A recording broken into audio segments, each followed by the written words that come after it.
Okay, YouTubers, this is the Angryprepper. So today's video, we're going to talk about the end of the world predictions.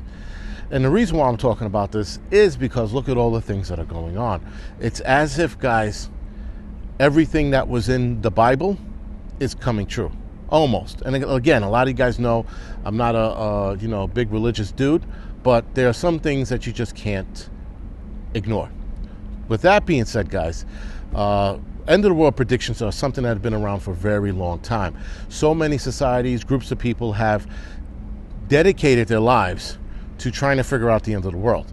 And so far, I think we've passed 12 dates, 12 big dates, if you will. And then there are other smaller factions or groups that came up with other dates. So Isaac Newton was one of the first to actually drop the gauntlet on the end of the world date, stating that it would be in 2060. He came to this conclusion after reading the Bible. If I'm not mistaken, it was the book of Revelations and the book of Daniel. So that was one way, or one person, or powerhouse, if you will, Isaac Newton, who came to that conclusion. He came to that conclusion, or rather started going down that rabbit hole to offset any other person or group of people coming up with their own end of the world predictions, but it didn't work. It didn't stop anyone, because from then on, people just kept coming up with their own end of the world dates. Now, fast forward to 1973, where a bunch of MIT nerds had a computer that they entered all this data into, and it spit out a date of 2040, or the year, 2040, that society would end. So not so much the end of the world, guys, like the world's going to implode or media's going to smash into us, but more that humanity is going to be affected dramatically, and society is probably going to cease to exist. So societal collapse is what they are predicting, more than it is the end of the world. But clearly, guys, a lot of things are starting to happen, and we're paying attention to a lot of things that are happening that are going to rattle, shake, rock our current society. Right? We are starting to see a lot of things happen with pandemics and new laws and rules and groups of people requesting that a group of people or a certain amount of people die off or not eat meat or give up their SUV cars, solar-powered power stations, and a whole 9 yards. So we're watching these people actually trying to dictate and or control our lives. And they're doing so in such a way that a lot of people don't realize it, because a lot of people are going along for that ride, where the rest of us are standing back going, nope, we're not buying this shit, fuck you.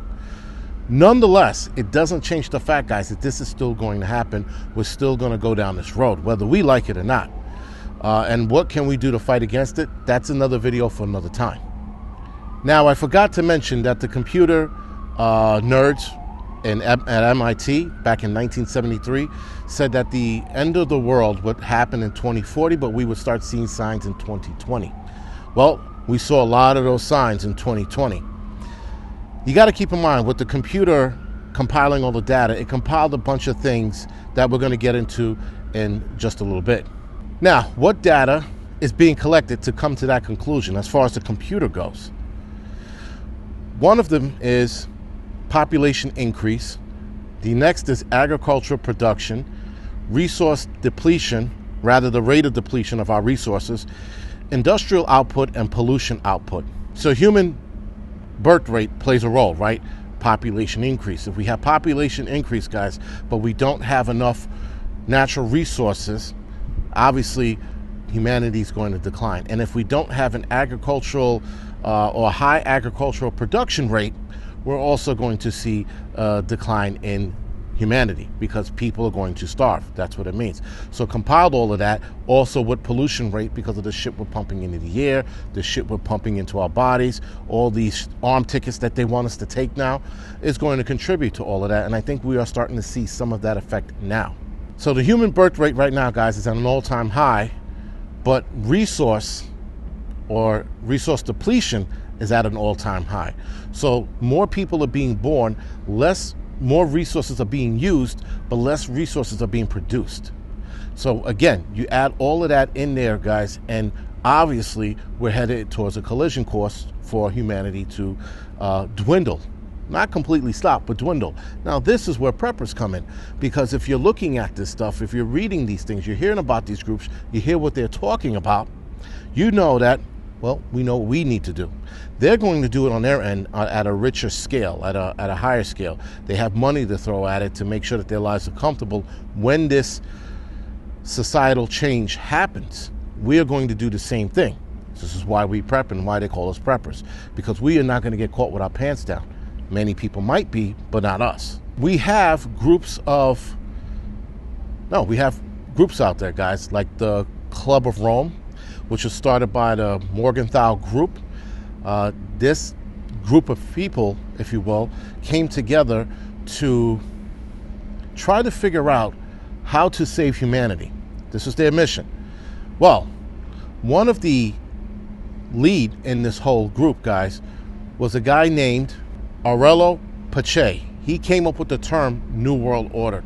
He figured out back then that to save humanity, we have to declare a new world order under a one world government.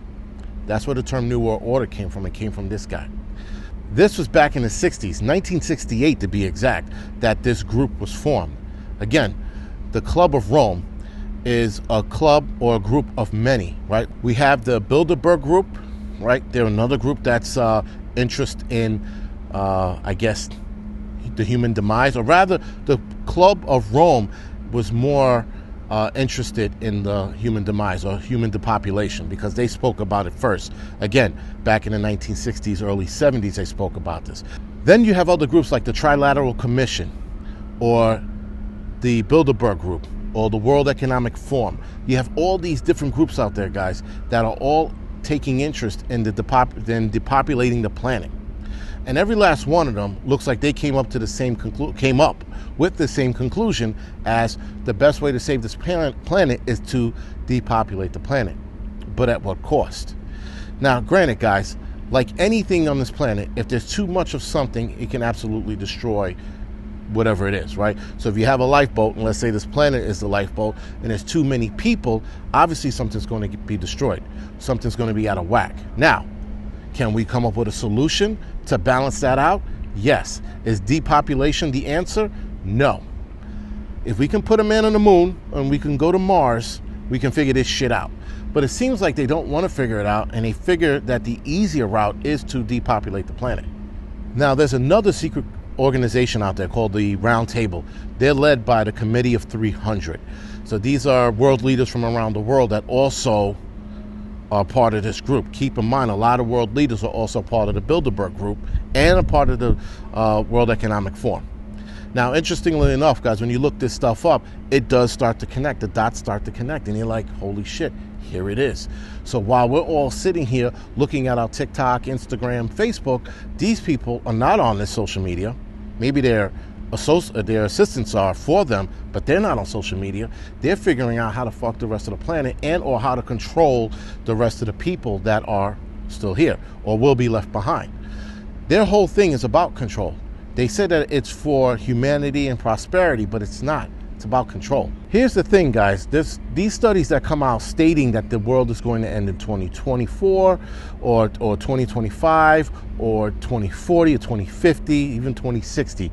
All of these studies, if you will, come out, guys, and they're privately funded by these groups. If you look at the last 3 articles that came out about AI prediction or computer predictions and scientists coming up with predictions, look who funded them. Look who funded these private studies. It was private companies, private organizations like the Round Table, organizations like the Bilderberg Group. They come up with these studies that lean towards the demise of humanity, or rather the social shakeup, if you will. And they come up with these, and then they tell people, well, this study here by such and such university in England, they said this. Well, Michigan University said that. Meanwhile, guys, look who paid for it. It's a fucking breadcrumb trail leading to a group of people that want this to happen, or at least hope it happens so that they can get more control. Now, hoping it happens, I don't think they're hoping it happens. What they're trying to do is scare the shit out of everybody into thinking this could happen so that they can gain more control. Because how else, guys, do you get more control over people? With fear. We watched it in 2020 and 2021.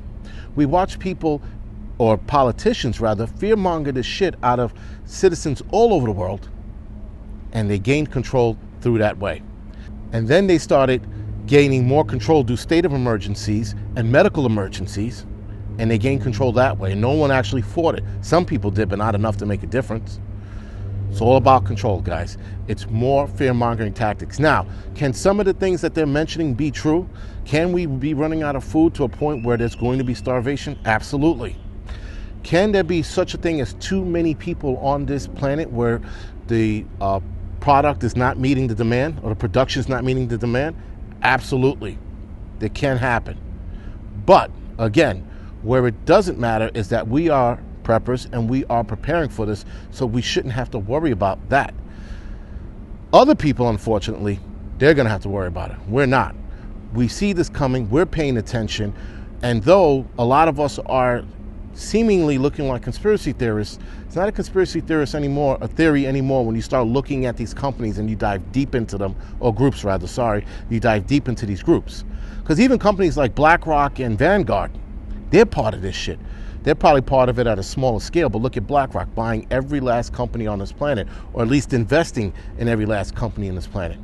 Companies that are going to make them thrive through whatever's coming next. Same goes for Vanguard and a couple of other capital companies that deal in investments.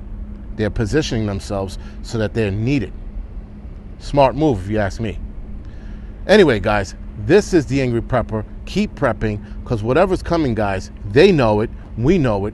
They're going to be prepared, we're going to be prepared, but everybody else, not so much. All right, guys, thank you for watching.